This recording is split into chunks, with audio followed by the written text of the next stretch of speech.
Hi, Julian.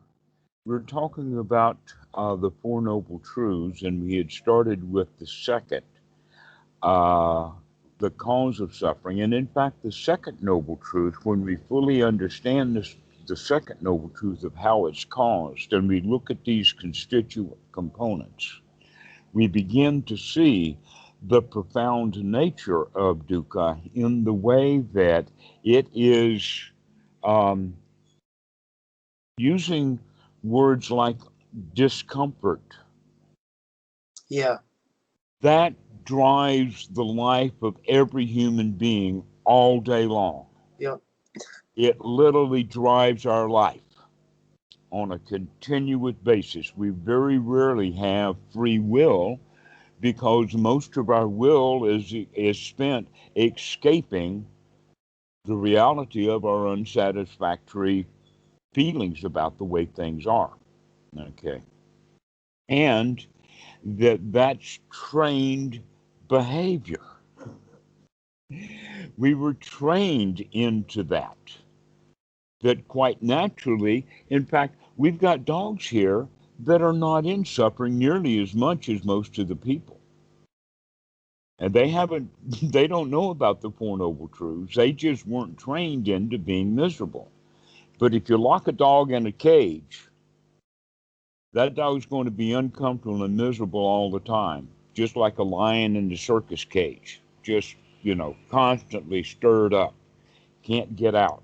To where right. the dogs here are just relaxed. Okay. So basically, this learned behavior that we learned it from adults when we were children. The children can be quite joyous all by themselves, and the adults come in, unless the adults have some training. When the adults come in, they start ordering the kids around. They want to know what they're into. The parents say they love the child so much that they literally become what's called a helicopter mom, right?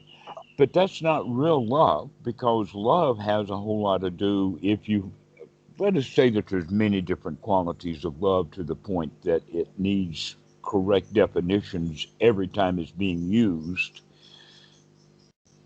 Okay, because when the mom loves the child, uh, they will sit down and nourish the child and find out what the child is doing and become interested. Most of them love the child by asking, have they done their homework yet? And other things. Okay. So the idea then, the job of the parent is to get the kid to do the right thing so that they fit into society. Because if they don't fit into society, they'll be miserable or something. And so we as children grow up following that model of going along to get along, to do what we're supposed to do. And we lose our ability to play, to be playful, to be easygoing, to enjoy ourselves. And so we sort of get out of the habit of being joyful,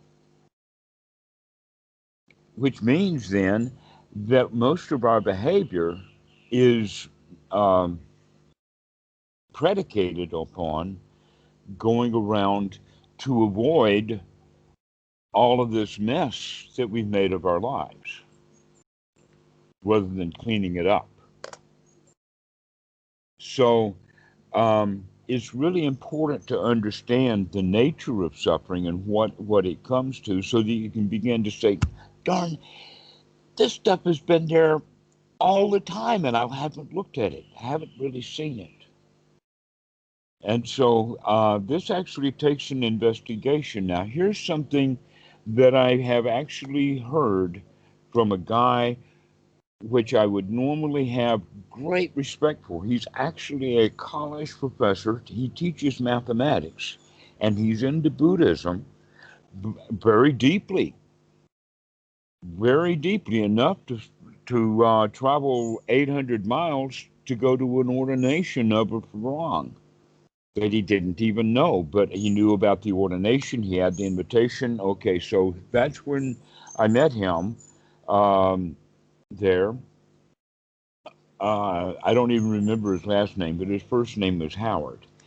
And he had a deep belief in rebirth. And his statement was that, oh, I can see the suffering of the samsara of life after life of drudgery. And so that's why I want to practice Buddhism, is because I can see the suffering over many, many lifetimes. But this life is kind of okay, and therefore there's no real reason to work hard at it. Okay. Okay? So, what he's doing is he's misunderstanding the concept that dukkha is something that we experience right now, and it does drive our lives. Even though he's got a comfortable life, he's a college professor, very good at it at a well-established university, etc., like that. And so he thinks he's got it kind of made. But he doesn't realize that he gets up in the morning, he drives to work, and all of that with intentions and anxieties and fears and all of that other stuff that everyone else has who are not paying attention to it. He literally is standing in the road and thinking that I can get away with that Mack truck running over me, that I'll survive somehow because it's really not that much suffering. Okay, that and many people will say that, which indicates that they don't have a profound yet enough understanding of dukkha. That when you're understanding of dukkha and the way that we manufacture it, when we understand that it drives our life, then we really do kind of in a desperate way want out of it. If that desperation to get out of it can be converted into enthusiasm for getting out of it, then we can be successful. I like that. Okay. That makes a lot of sense. It resonates with what I've experienced. It really does feel like the term like waking up is really apt because it feels like that when you come out of dukkha. You're just like, oh, like what Like, was I even duh, doing for the exactly. past hour? Yeah.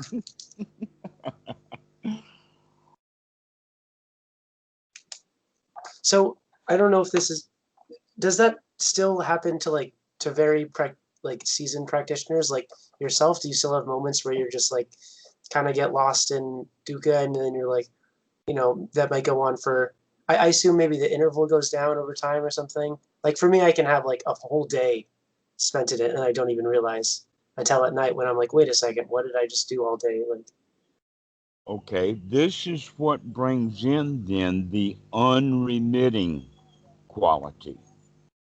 And that unremitting is the concept of sati, because if we have our practice well developed, then the practice will go according to plan every time it starts up.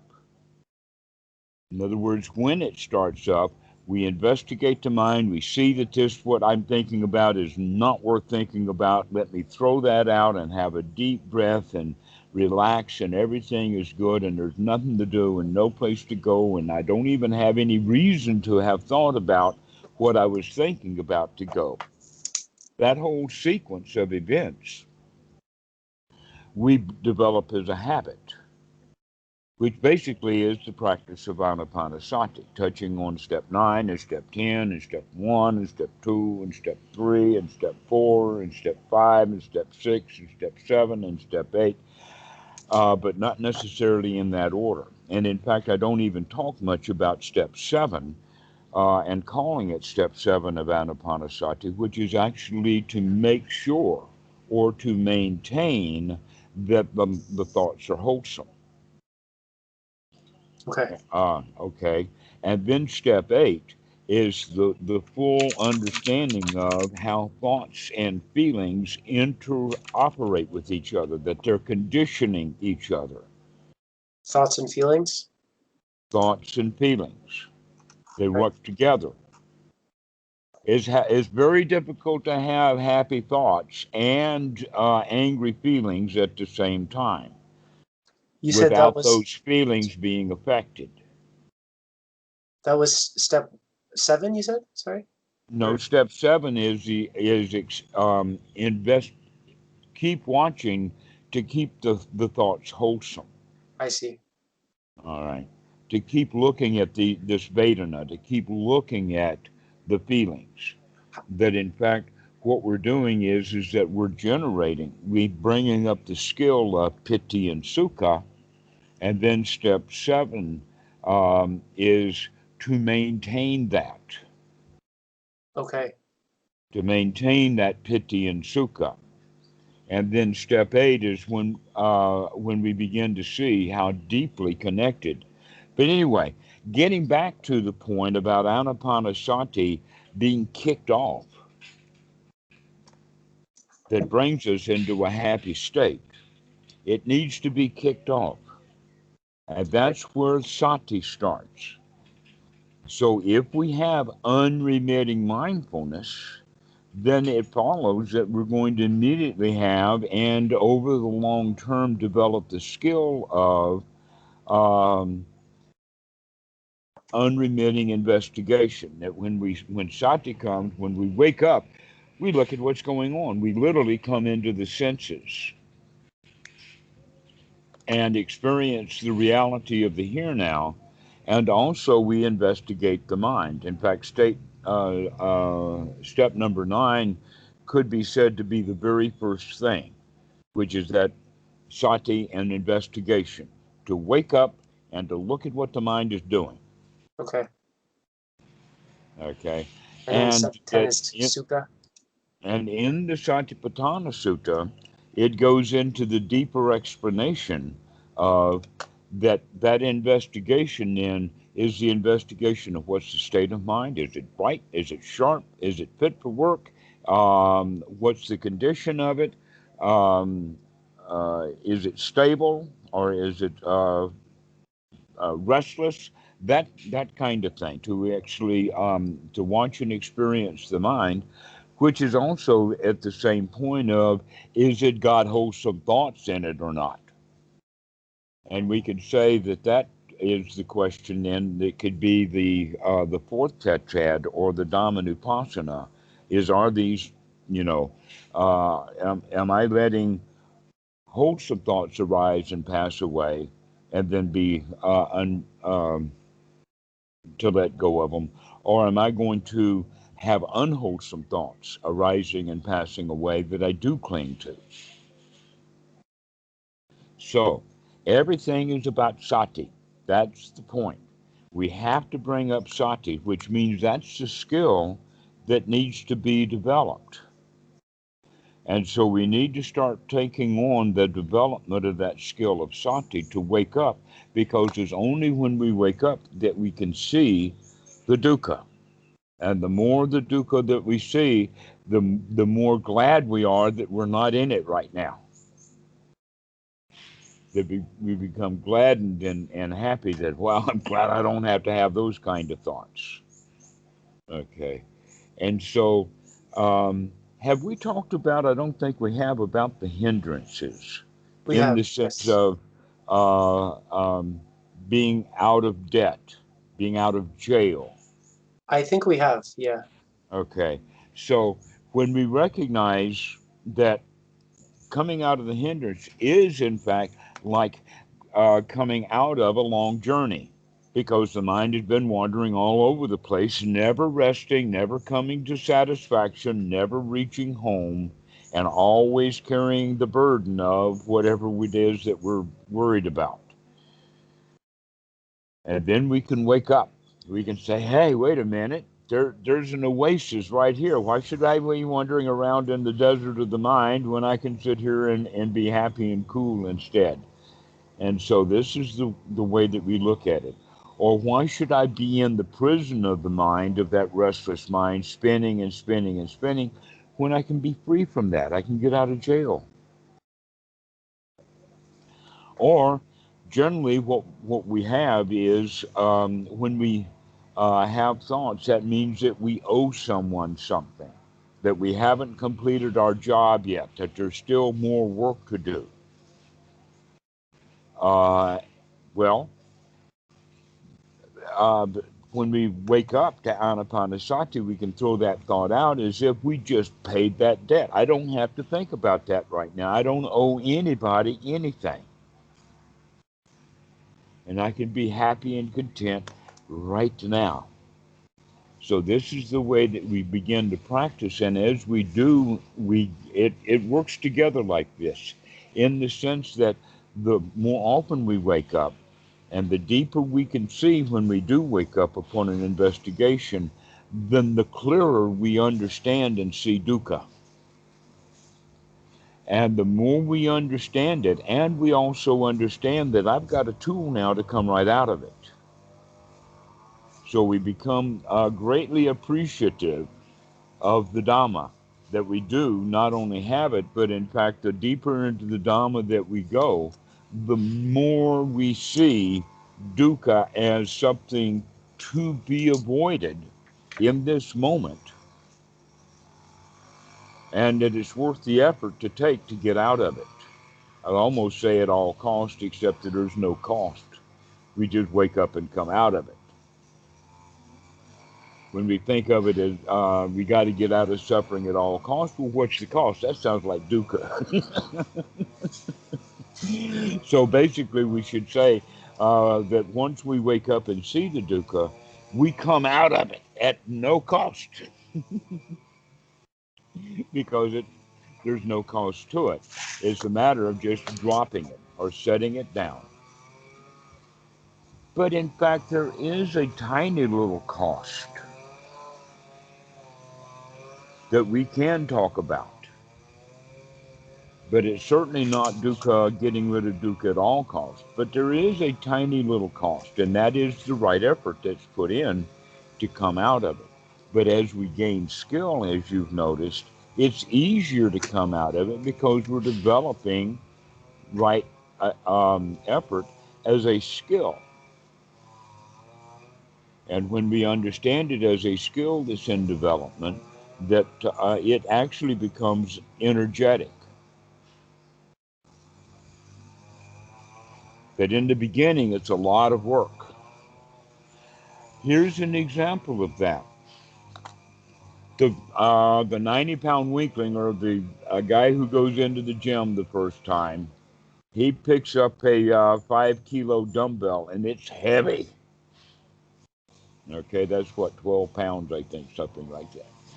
So it's heavy when he picks that thing up. But fast forward 3 to 5 years after he's been in the gym for weeks, you go in and interview him while he's sitting there with that same 5-pound dumbbell in his right hand, and he has a complete conversation with you while he's pulling that thing up. No effort at all now. No effort at all. Now he's got the energy to do it. Okay? This is how we begin to look at one's right effort. But if you think about it like that, then this individual rep is also a moment of sati, to remember. All he has to do is remember that he's doing that, and it almost becomes automatic. But in the beginning, we have to remember, pull it up, to pull it up, and then it goes down, and then we pull it up again, and then it goes down, and then we pull it up again, and there takes effort, and that. But later, it becomes quite energetic. But the important point is he has to remember to pick up that dumbbell. He's got to remember to start this thing off. So this is the way that we have to look at sati, is that sati is that kick that's going to get everything started that will then take us out of suffering. But the long-term view, or not view, but attitude is that we can, in fact, come out of that stuff because we see it as dukkha, that in fact, now's the time to put back in the English language word that we started off with in the beginning, and that is suffering. When we actually see dukkha as not just unsatisfactory, but anything that's unsatisfactory is a kind of suffering. And so, because of that, and to see the deep nature of dukkha, is an important quality of the Eightfold Noble Path that we really cannot practice until we see dukkha. But the more we practice, the more we see of it, and the more energetic and enthusiastic we get into avoiding it. All right. When that enthusiasm gets really, really strong to where our primary intention with each moment is at least let's be free from suffering, then this is what we mean by entering the stream. Then I know that they talk about it in the sutras about that there are the first three fetters, but those first three fetters are all done at the third stage of Sotapan, and the seventh stage of Sotapan, or actually the sixth one, is this eagerness at every moment, moment by moment, to be eager to watch what's going on, to be eager to see what's happening. When we become eager for the Dhamma, to hear the Dhamma, to listen to it to ourselves, to talk to ourselves about the Dhamma, etc., like that, because the Dhamma is quite wholesome. If you're thinking about the Dhamma, you're having very wholesome thoughts. And so we become eager to have the mind in that wholesome state. And so this is actually what we mean by the stream entry, is when one has the full fruit. Now we can also think about it in the sense that there is both the path and the fruit of the noble state of Sotapan. The path itself is the path of Anapanasati, the path of Eightfold Noble Path. And when we come to the point of complete freedom from doubt about this is the right path for me in my life, that's the third of the three lower fetters. Okay, uh, so we can say basically the three statements or the first three fetters is um, number one, to wake up to personality view. The way that I live my life now is unsatisfactory and must be changed. That's the best way to talk about it. Though we talk about it in the sense of getting over the idea that, oh, I'm okay now, at least for the long haul. It's only after the next 300 or 500 lifetimes that I'll get interested in the Dhamma. I know it's there, but I'm not suffering enough. Okay. And so that first fetter is just the opposite of that, is I've got to get out of this stuff. Um, and so basically, what that means is that we have to get out of the religion, or to get out of the magical thinking. We recognize that people have been believing in rebirth for centuries, and it's done no one any good, because if anything, it merely postpones our ability to see dukkha for what it really is, so that we can actually get out of it. So that's the first one. The second fetter is all about the world, Sila Bhatta Paramasa. We can see that that's wrapped up in our socialism or our society. It's the way that society works. And we also have to come to the conclusion that that society and nothing in it is going to be able to help me. That I've got to give up on following the rules in order to get a reward. That I've got to come inside and do the work on the inside. And so then the third fetter is the fetter of the eradication of doubt about what is the path and what is not the path. But along the way, we have to pick up several things about that. One is that point about the world's not going to help me. No daddy, no mommy, nothing out there, including a God or a Jesus or an offering plate, a psychologist, a medical doctor.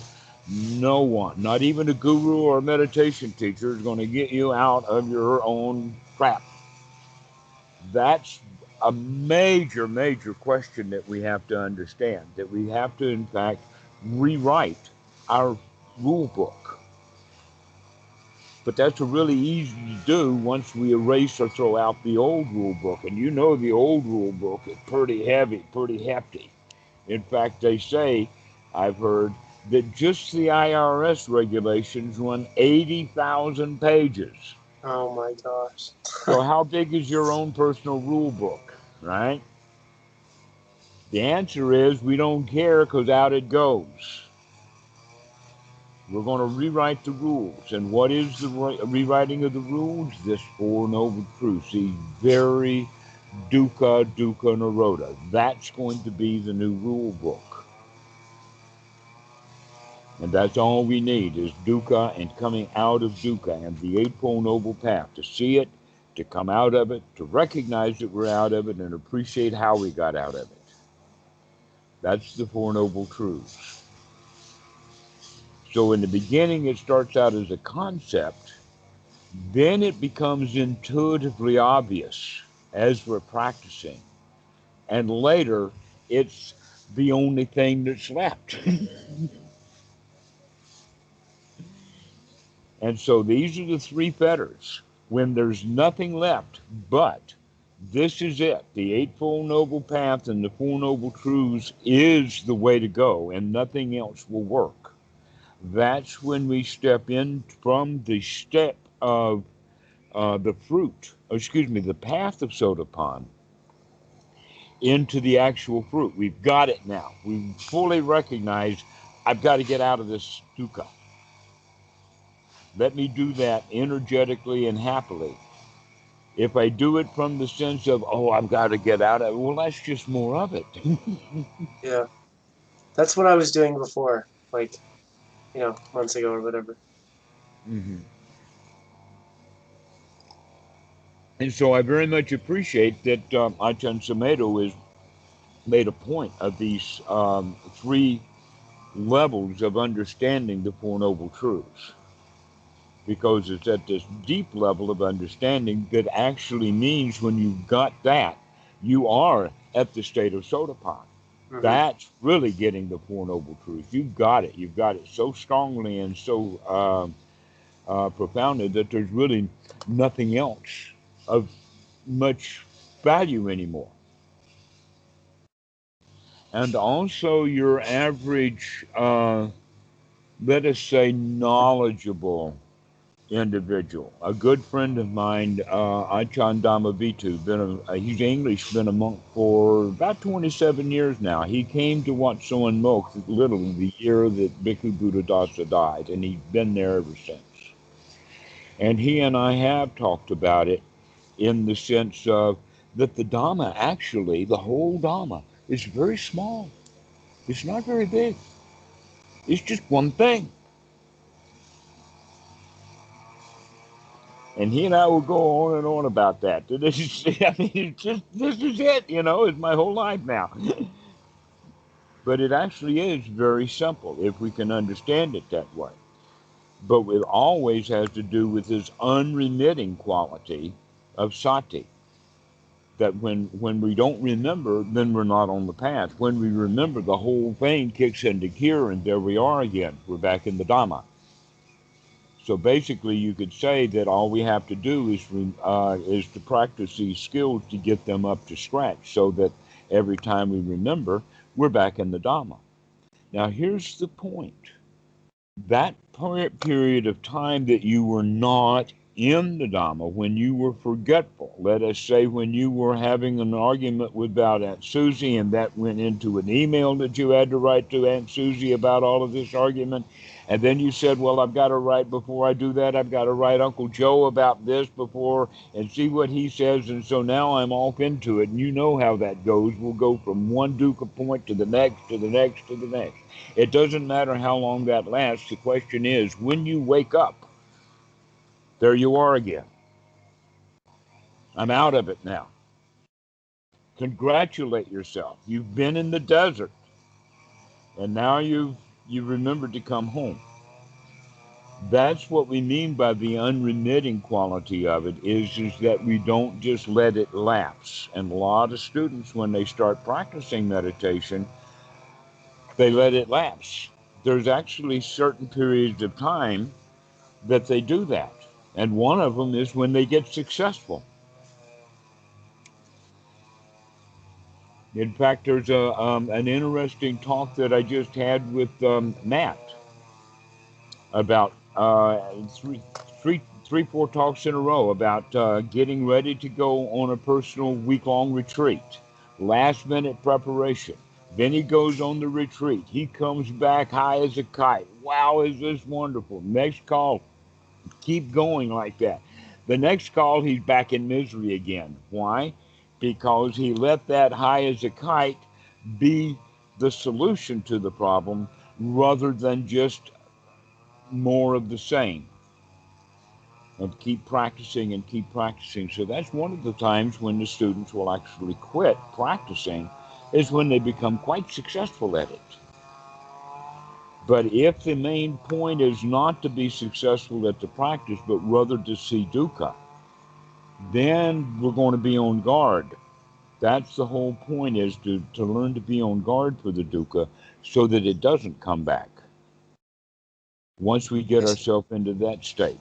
Okay, so the first thing that we develop is the ability to come out of dukkha easily enough that it's fairly easy to do that. That's the first skill. And in fact, I'm mincing my words. Let me be clear so that everyone will understand. The practice is to come into first jhana easily.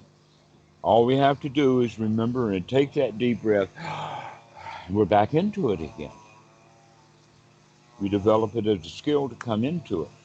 The next skill is, how long is it going to last? That's what we look for. And so that quick and easy way to get into it means that we can remember and we've got the skill to do it, and then it comes in. What we don't talk about, which is where the Western mind gets worried, is that, oh no, I'm not talking about how well I was doing when I can remember. I'm talking about how bad it is because I don't like myself, because I fall back into misery again. All right. In fact, that's another way of saying that we go kind of asleep to the dukkha, just like happened to Matt. That after so much practice, and then he goes on a week-long retreat and gets such benefit out of it, then he thinks that he's arrived. He quits meditation. He gets miserable again, but now he is so asleep that he doesn't recognize that this misery that I'm in right now, I can come right back out of it. I did it before, I can do it again. And so, yes, that's why sati is such an important skill to be developed. It's, so it becomes unremitting over and over. Yes, it was unremitting because he was developing it as a skill, but if we don't keep practicing it, then it will lapse. Um, this is an old story that I've known for many years.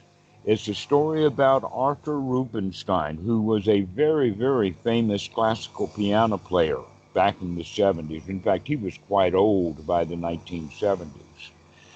And I remember one of the interviews that, like 60 Minutes or something like that, was interviewing him. And they asked him, do you still practice the piano?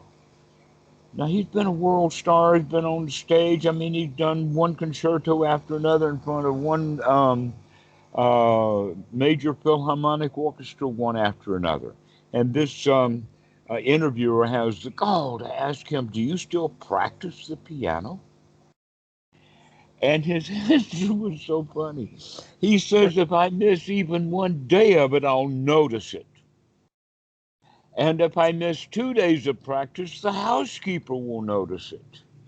And if I miss 3 days of practice, the dog will notice it. And so this is how we have to think of or look at anapanasati also, is we have to continue to practice. Because we know how beneficial it is, and we know that if we don't, even the dog will notice it. When we don't, after 3 or 4 days. In Rubinstein's case, he knew after one day. Right. But a lot of us don't. We have to wait until we get so miserable again. I was so high from my meditation and now I'm in such misery. Why? Because of sati, not waking up. If we wake up often, then that sequence will continue on. It's sort of like riding a bicycle. Even if you go without riding a bicycle for a long time, when you get on that bicycle again, you don't have to do it the way that we did it as a child. We kind of learn how to ride a bicycle and then we can do it. But if the more often we remember to ride the bicycle, then the more substantial we become as a bicycle rider. Okay. So if you only ride the bicycle a little bit and then quit riding it, and when you come back to it, you're quite unstable again. But even if you've got a developed practice of meditation and you quit, it's easy to get back into it. All you have to do is remember. And so this is one of the ways that students fall out of it after they get it. But generally, the reason that people fall out of practice is because they're not getting good benefit from it right from the get-go. That the Buddhist teaching is literally good in the beginning, good in the middle, and good in the end. Okay, so in the way that we're speaking now, good in the beginning is like the beginning meditator, like so say the first year or so. If he's not getting benefit and not getting good results from that, one of two things will happen. Either one, he'll get very ferocious with it, or two, he will quit. Neither one of them are the right solution. We've got to get good benefit from it, and if we continue to get good benefit, then that will be the motivation for um, continuing on. But then we look at it like with Matt in the middle of it all, when he's got a great big experience and he's had a great retreat and everything is hunky dory and he likes it, and then he quits practice.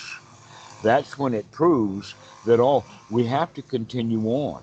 There will eventually come a time when the habit of sati is so ingrained that we just immediately wake up, that we don't let things go for very long. That we can see that in the process of managing anger. In the very, very beginning, when someone is asleep, they're angry. Even a friend will say they're angry and says, I'm not angry. Complete denial, right? And then as we develop, we can begin to see, wait a minute, I don't like how I feel right now. This is anger and I'm really in it. And I can recognize I don't want this. And everyone will have that. An example of it would be when the husband and wife are fighting and yelling at each other. And then one of them will get to the point of saying, I've had enough of this. They slam the door and they walk out.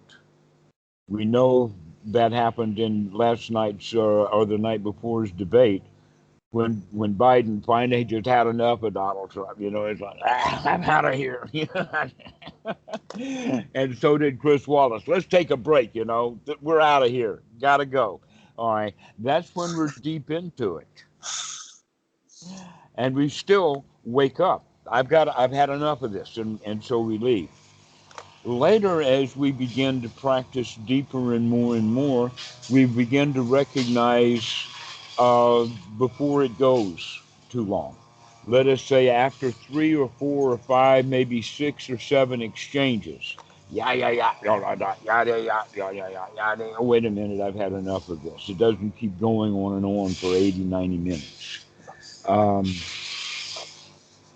this is, in fact, one of the ways of looking at the Sotapan. When they say that you only take 7 rebirths, think of that as the Sotapan will only come to like 7 angry words and then he's finished.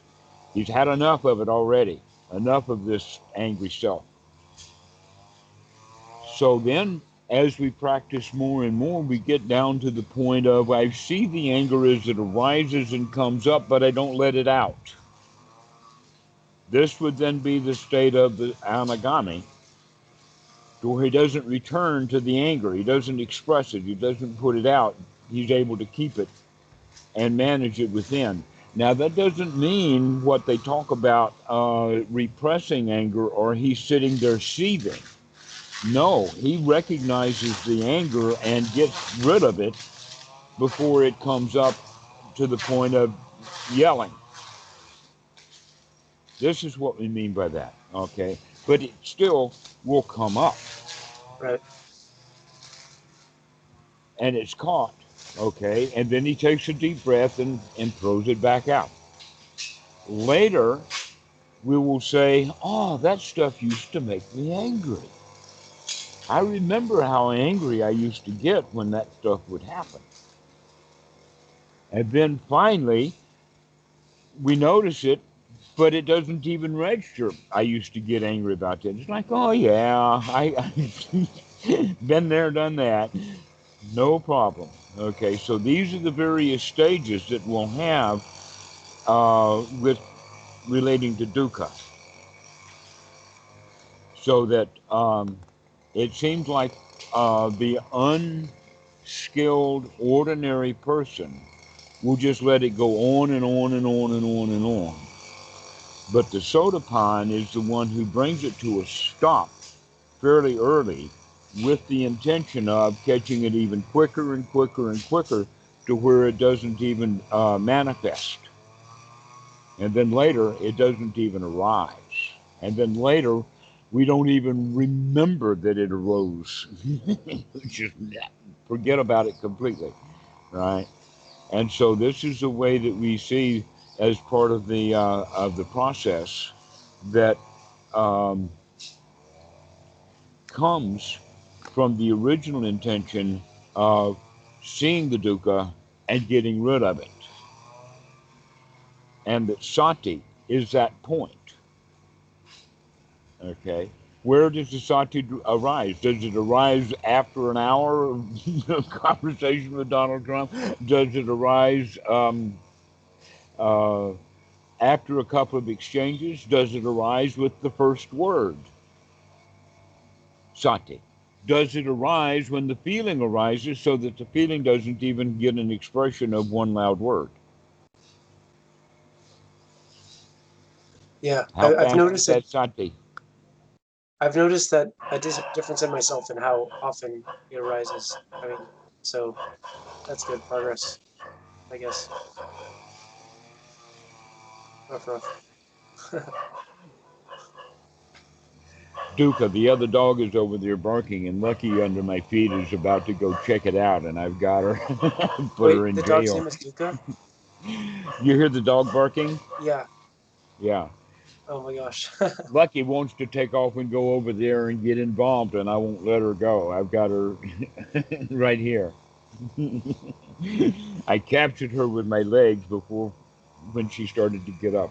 So anyway, that took my mind away just for a second. Um, anyway, go back and ask your question again. It was just saying that I've noticed that.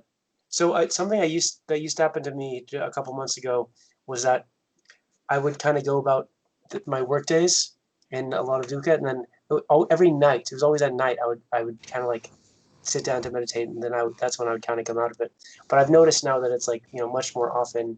Maybe I'll have like an hour just like uh, instead of it being like a whole day spent in dukkha, it's more just like minutes at a time, or maybe a few hours, maybe a day here and there. But like I'm noticing progress on that front.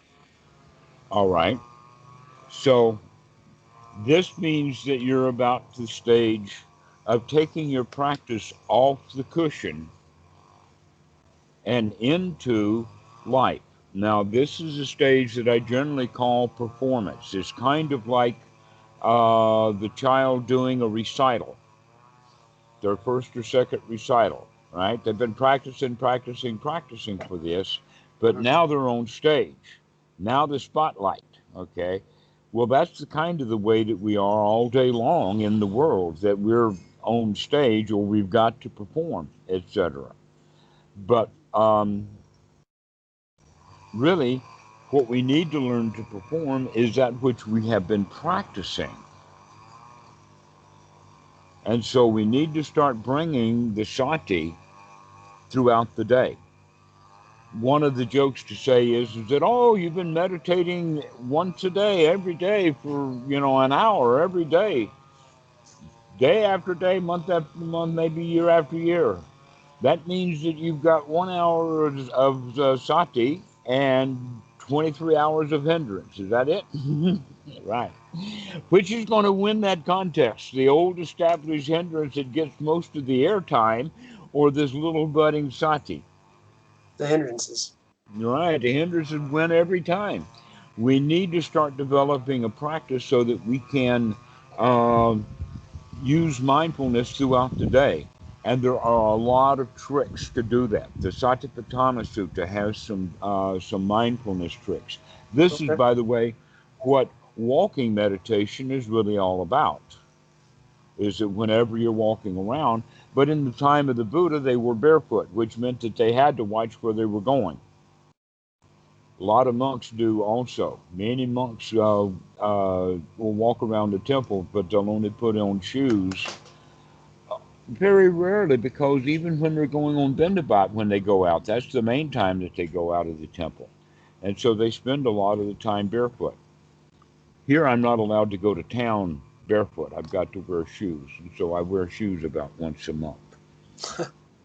Maybe I go 1 hour. Okay, see you 1 hour. Uh, so, um, if you're barefoot, you got to watch where you're going. That's mindfulness. Got to watch where you're going. And in that sense, that means we have to watch what we're thinking. So Yeah, it's the same thing. I see All it. right. So what we want to do then is we want to find techniques throughout the day that are going to bring up and focus our awareness throughout the day. We can do that both formally and informally. Some of the informal things is to begin to notice the hands, to watch the hands, because the hands actually uh, is that which does most of the physical grasping and clinging. Mm. What is it that we're reaching for? Why are we reaching? When I set something down, do I remember to watch that I'm setting it down so I'll know where it is later? Because normally people, a really clear example of that is the guy hears the cell phone ringing, or worse still, he's unlocking his door and he's got to go to the bathroom. And on the way to the bathroom, he sets his keys down. But after the bathroom, and he goes about his life, and now he's got to go to the car. Where's his keys? Well, if we're mindful, we don't lose the keys, unless the keys get lost in the couch and we're not aware of that. I mean, there's things that do happen. But generally, when we're mindful of what we're doing with our hands, it is a good meditation practice throughout the day. Grasping and reaching primarily. Well, other Julien is calling. I'm going to go ahead and let him in on this part of the call. So,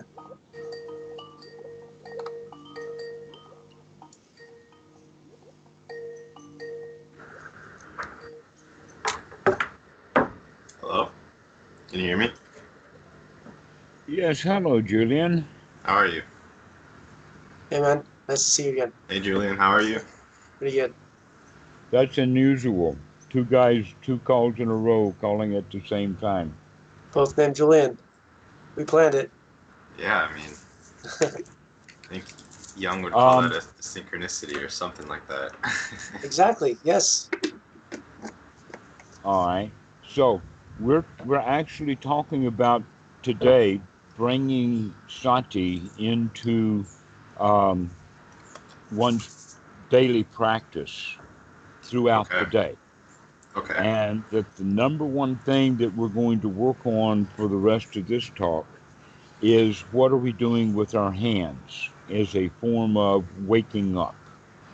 okay, That I just said that most of the mental grasping and clinging that is done manifests itself with what we do with our hands. And so we begin to practice in a daily practice by saying, all right, I'm going to start doing anapanasati whenever I remember to. Okay. And that's just a good rule of thumb. But there are some of these techniques that we're going to use that's going to help us as kind of a memory jog, to help us to kind of remember. Like, for instance, the child is trying to think of a word that the teacher knows what it is, and if the teacher gives the student the first letter of the word, it'll help him to remember the whole word, Yeah. right? And so this is what we're beginning to practice, is that we're going to take the practice of anapanasati off the cushion and into regular life. Now, when we were practicing on the cushion, we had the anchor of the breathing. When we're off the cushion, we're going to have a new anchor, and that anchor is our hands.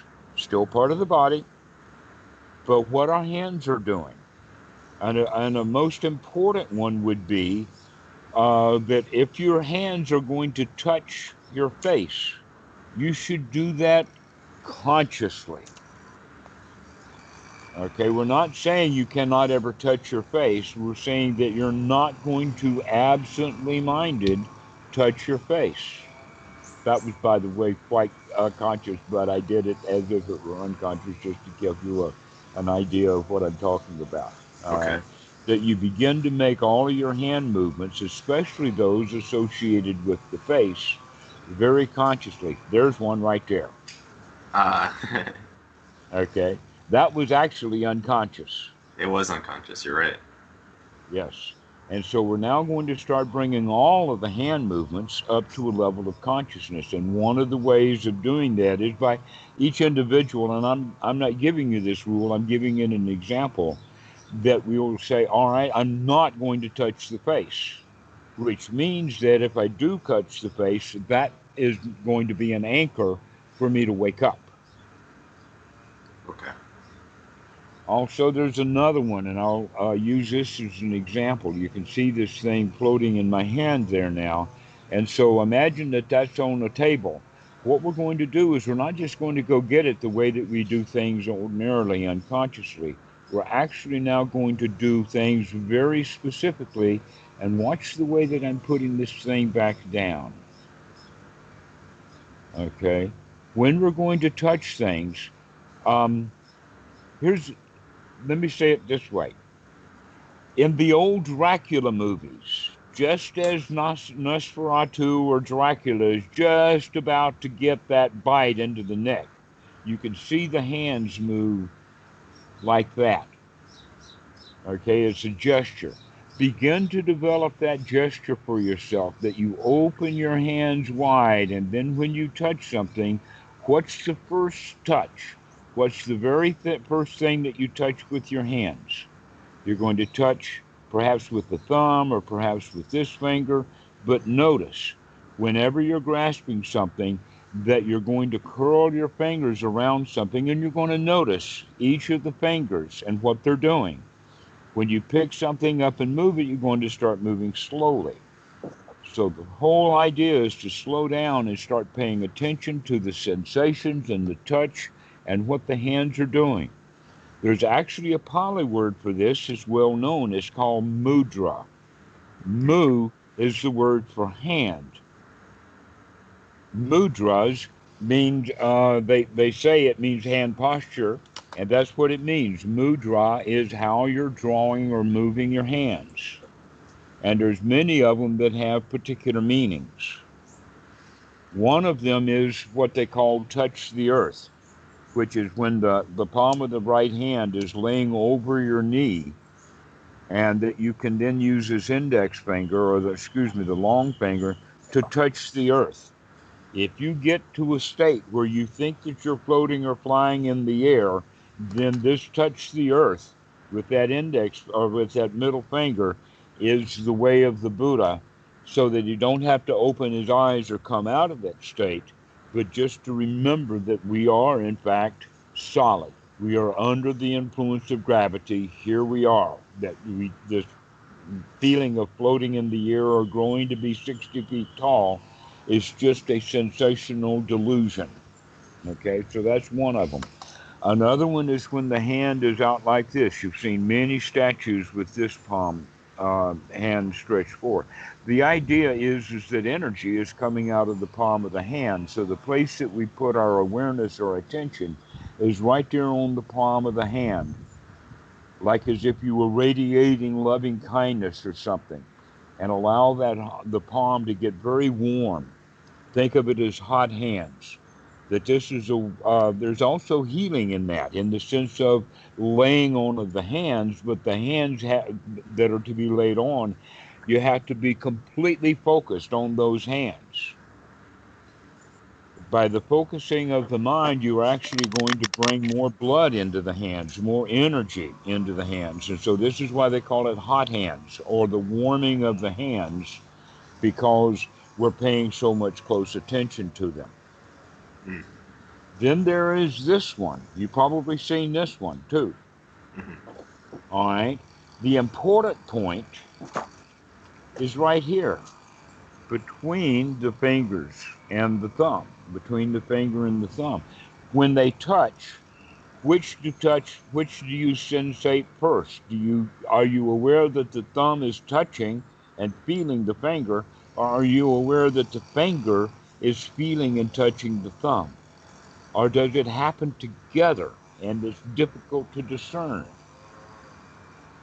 Then we have the other one, which is very similar to this, and that's when the hands are folded together, but we're playing this way with the thumbs themselves. How close can you get them and still have separation, that they feel each other? This is a way of expanding your sensory input.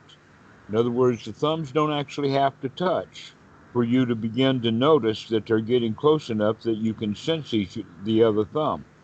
This is when you're done with your eyes closed. So you're not actually, I'm doing this demonstration so you can watch it here, but when you're practicing, and you don't have to be sitting in meditation. You can be doing this at your desk and just close your eyes and start playing with your thumbs, touching each other. Oh, it begins to feel really good, really marvelous. All right, to start to work with your hands, to allow your mind to be in your hands as much of the day as you're using your hands, so that you become fully aware of what your hands are doing. Grasping, reaching, stretching, wiping, writing, whatever your hands are doing. For instance, if you're writing with a pen, then get the feel of the pen. Really get in contact with that pen, all of the sensations and all of the various parts of the hand that are touching that pen. And so you begin to go into a sensory awareness. Make the hands become completely alive by practicing this. And we can do this throughout the day, basically at any time. Now, this is an informal practice. Julien, the next time that you call, we will go into a more formal kind of practice that has different anchors. But today I'm giving you this first anchor to start to become aware of your hands. Okay. That Okay, sounds good. and begin to enjoy them. Now, if you don't mind, uh, Julien Doc, have we covered your questions We have, yeah. so far? Okay, so I'd like to change frame of reference now and talk to the other Julien. Do you want to stay on the line or do you want to quit? I think that's it for me. It's getting kind of late. All right, so let's do this then. Let's shut this video down and we'll start it up again. Okay, so hang on a second and we'll finish that. So as you're leaving now, I salute you and Yes. congratulate you again. And I feel my May hands as I things salute you. become very handy for you. Okay, thank you. All See right, ya. bye, guys.